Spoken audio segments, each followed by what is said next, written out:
Direct News TV. May 24, 2024. What's behind Norway's recognition of Palestinian statehood? Norway, alongside Ireland and Spain, recently announced its decision to formally recognize Palestinian statehood based on the pre-1967 borders, starting from Tuesday.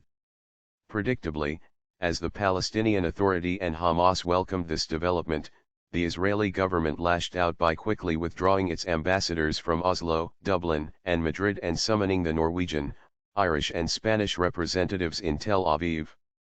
Prime Minister Jonas Gahr Støre explained that Norway's decision was in support of moderate forces that are on a retreating front in a protracted and cruel conflict. He said the move is an investment in the only solution that can bring lasting peace in the Middle East, two states living side by side in peace and security.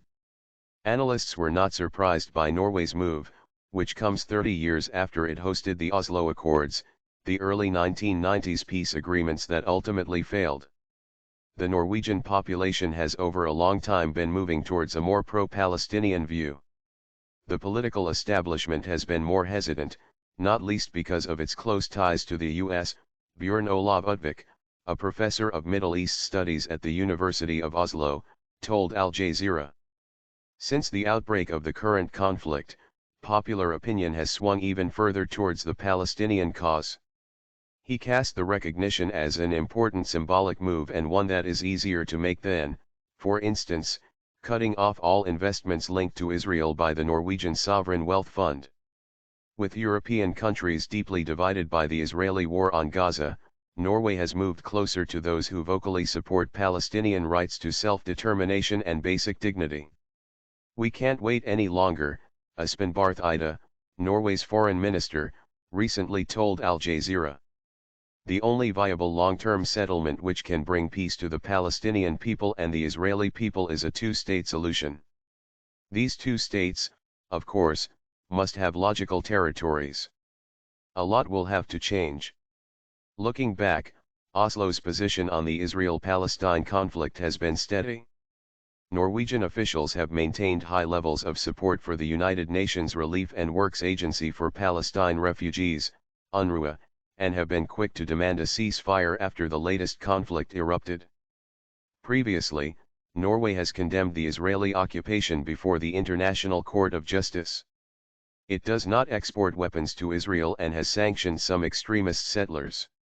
Norway believes that Israeli settlement activity on occupied land is illegal under international law and hinders the peace process and is in firm belief of a two-state solution as the only durable solution, said Hassanai Ransale-Lianage, a doctoral research fellow at the University of Oslo's Political Science Department. She described Norway as a prominent mediator of multiple conflicts in the world that has always focused on peaceful solutions. Norwegian mediation is characterized by a willingness to provide long-term assistance, impartial facilitation of peace talks and close cooperation with parties in conflict, she added. Oslo's recognition of a Palestinian state also underlines its support for the Arab Peace Initiative, which calls for recognition of Israel's right to exist and normalization of ties in exchange for its withdrawal from lands captured since 1967 and a Palestinian state with East Jerusalem as its capital. To me, it seems the announcement is designed to create attention for this initiative and contribute to diplomatic momentum to increase European support for the Arab peace plan, Sverk Runde Saksegard, a doctoral researcher at the University of Oslo, told Al Jazeera. The government has been emphasizing throughout the day that this is not in any way a sign of support for Hamas but a sign of support for forces and actors that seek a nonviolent solution to the conflict within both Israel and Palestine. To provide a glimmer of hope in a dark time, so to speak, he added. Israel's latest and deadliest war on Gaza has killed almost 36,000 people, most of them women and children. Its campaign began after Hamas, the group that governs the Gaza Strip, launched an unprecedented incursion into southern Israel during which 1,139 people were killed and dozens captured. Strong diplomatic move. Oslo's recognition of a Palestinian state may also bode well for Norway's image and reputation in the global south. Lyonage said Oslo's strong diplomatic move signals support for people in the Middle East and Muslim world as well as citizens of Global South nations who suffer from violence and protracted conflicts. Norway will stand as a state that acts against war crimes and violations of international humanitarian law and a state that recognizes another state's legitimate right to defend its citizens and borders. Norwegian politicians have also acknowledged the risks of applying international law inconsistently and the message that sends to non-Western audiences. Doing and saying popular things rarely hurt a country's standing. And although I do not see this as the primary motivation here, the Minister of Foreign Affairs has long been vocal about how Norway and the West cannot afford to be seen as hypocritical, Saxegard said.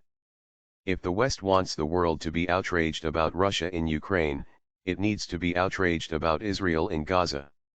Noting how Arab governments welcomed Norway's recent move, Hugh Lovatt, a senior policy fellow at the European Council on Foreign Relations, said the move goes some small way to counter Global South perceptions of European double standards and blind support for Israel.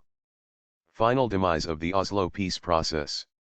It seems as though Oslo has realized that the time has come to approach the Israel-Palestine issue in new ways and abandon failed approaches from previous decades. Jørgen Jensehagen, a senior researcher at the Peace Research Institute Oslo, said the Prime Minister has implied that he believes that since there is no peace process, waiting for one to start as the war rages on is no longer a viable alternative. Lovatt added, "This move by Norway in my opinion also symbolizes the final demise of the Oslo peace process and the urgent need to elaborate a new post-Oslo peacemaking strategy which should involve concrete steps to challenge Israeli occupation and support Palestinian rights. The hope is that a strong endorsement of Palestinian self-determination can demonstrate to the Palestinian public that diplomacy can deliver results and provide a credible alternative to armed violence. My name is Kingsley. Please like, share, subscribe and hit that notification bell so you can be the first to be notified whenever we post. You won't regret it.